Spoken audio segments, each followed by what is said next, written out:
교회 선교사님이 처음 들어오기 시작했을 때 세웠던 것들은 주로 학교 또 병원 이런 것들을 세우셨습니다. 병원을 세우셨던 이유가 그 당시 사람들이 어디가 어떻게 아픈지를 몰랐기 때문에 병원을 많이 세웠던 것을 우리가 역사를 통해서 보게 돼요. 1886년에 이 선교사님께서 선교 편지를 보내시는데 그 편지 내용에 이런 내용이 있어요. 어느 날 오후 도성을 따라 걷고 있을 때 나는 그렇게 버려진 한 엄마와 딸을 보았습니다. 우리가 있는 곳으로부터 그리 멀지 않은 곳에 그들은 단지 가마니 한 장을 깔고 또 다른 가마니 한 장을 덮고 있었을 뿐입니다. 병에 걸려서 버려진 엄마와 딸을 보게 됐다라는 그 선교 편지의 내용입니다. 어떻게 사람을 버릴 수 있었을까? 누군가의 아내 또 누군가의 자식이잖아요. 어떻게 그런 일을 할 수 있었을까라는 생각을 하게 되는데 그 이유가 사실 간단하죠. 치료 방법을 몰랐기 때문에 그렇죠. 그런데 왜 여러분 스크래턴 선교사님은 그 병들었던 사람을 자신의 집으로 데려와서 치료를 했을까? 그 이유도 되게 간단하죠. 의료 선교사인 선교사님이 봤을 때는 이 병은 약이면 치료할 수 있는 병이었기 때문에 그래요. 이게 되게 무서운 거죠, 여러분. 여러분 모르면 버리게 되어 있어요. 모르면 포기하게 되어 있어요. 그러나 반대로 이게 무엇인지 알고 이게 어떠한 병인지 알고 이것을 어떻게 하면 치료할 수 있다는 것을 알면 여러분 포기하라고 해도 사실 포기할 이유가 없죠. 알고 있기 때문에 치료할 수 있는 일들이 가능하다라는 겁니다. 바울은 이런 비슷한 논리로 이 율법을 설명하고 있어요. 모르면 죽지만 알면은 산다라고 이야기를 하고 있어요. 율법을 모르면 죽습니다. 그러나 율법을 알면 산다는 거죠. 율법을 알기 때문에 내가 사는 것이 아니라 율법을 통해서 죄를 깨닫기 때문에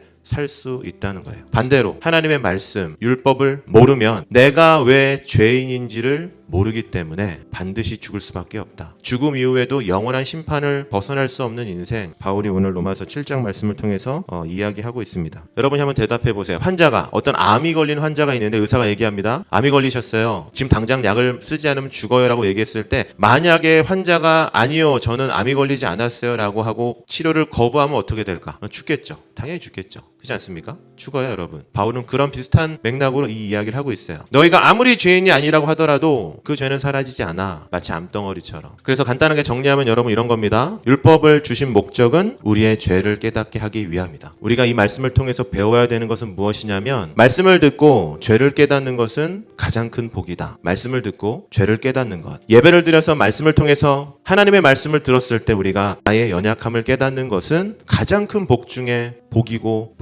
복이라고 생각합니다. 왜 그럴까? 하나님은 그런 사람들을 통해서만 일하시기 때문에 그렇습니다. 하나님은 어떤 사람들한테 비전을 주실까? 자신의 죄를 깨닫고 회개하며 날마다 하나님의 은혜를 구하는 사람들. 내가 얼마나 부족한 사람인지를 날마다 깨달으면서 살아가는 사람들. 하나님의 말씀을 들을 때마다 내가 정말 부족하구나. 내가 정말로 악한 사람이구나. 내가 정말로 하나님이 나를 보호하시지 않으면 나는 한순간도 살 수 없구나 라고 믿고 살아가는 사람들. 하나님은 그런 사람들을 통해서 일하신다는 것을 우리가 성경을 통해서 볼 수 있기 때문에 그렇습니다. 한 분을 소개하고 싶은데요. 하디 선교사. 이분의 별명이 있어요. 조선을 사랑하지 않은 선교사라는 별명이 있어요. 열심히 의료 선교도 하고 교육 선교도 하면서 많은 일들을 하셨는데 이분이 얘기합니다. 나는 조선 사람을 사랑하지 않았다. 아니 오히려 조선 사람들을 무시했었다. 미개한 사람들, 도와주지 않으면 살 수 없는 사람들. 그렇게 말씀을 가르쳤는데 저 인간은 왜 저렇게 살까? 원망하면서 평가하면서 조롱하면서 지냈대요. 그런데 여러분 이분이 1903년에 성경 공부를 가르치시면서 하나님의 말씀을 공부하고 준비하고 사람들하고 배우는 시간들을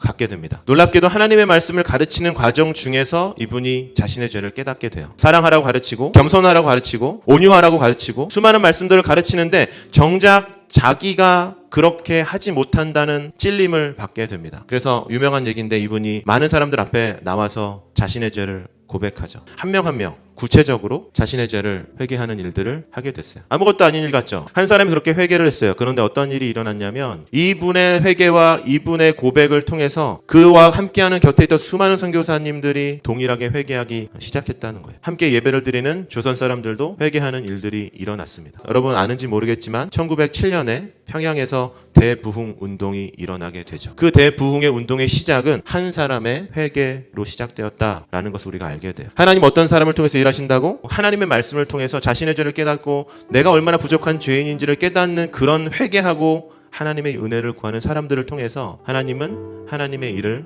하셨다는 것을 우리가 보게 됩니다. 바울은 오늘 그 얘기를 우리에게 해주고 있어요.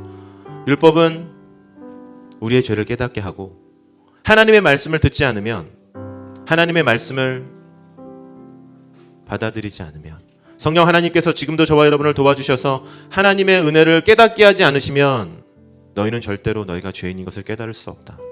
저와 여러분들이 얼마나 부족하고 죄인인 것을 깨닫지 못하면 하나님은 그 어떤 비전과 소명도 저와 여러분에게 허락하시지 않을 것이다. 사랑하는 여러분, 세상의 논리는 뛰어난 사람이 영향력이 있다고 말합니다. 그러나 성경의 가르침은 자신의 죄를 깨닫고 하나님 말씀을 붙들고 회개하는 그 한 사람을 통해서 일하신다고 말씀해주고 계세요. 하나님의 말씀이 저와 여러분을 날마다 찌르는 그 크신 은혜가 저와 여러분들에게 있기를 예수님의 이름으로 축복합니다. 아멘. 여러분 날마다 말씀을 들었을 때 그럼 좋은 말씀이구나, 그게 아니라 여러분 마음에 많은 찔림이 있기를 정말로 축복합니다. 왜? 그 찔림이 있을 때 우리가 하나님의 은혜를 찾게 되고 그 간절한 애통하는 마음이 있을 때 하나님께서 여러분에게 크신 은혜를 주신다는 것을 깨닫게 되는 시작이기 때문에 그렇습니다.